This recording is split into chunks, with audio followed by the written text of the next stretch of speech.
ป้าแล้ว เอาไปส่งแห้งส่งไส้แล้วบวกสิ ไปหู น่ากินอันนี้คือบ่เห็นนาง ไปส่งใส่ไง เราได้ยินเบิ้นนางแล้วก็ปล่อยหัวหน่อย เชี่ยวนั่นแหละไม่หัวคือเราคูด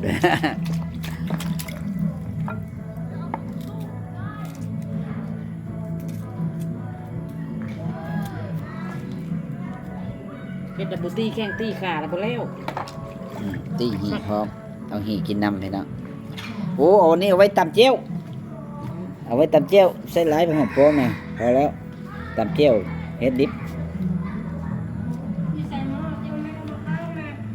โอ้หาไฟฟุดเลยมาเลยเจดีเลยโบเฮ็ดได้ มันจะดึงเงินบ่ทางไหนคือบ่เห็นอยู่นี่ ส่งลูกพี่ตาล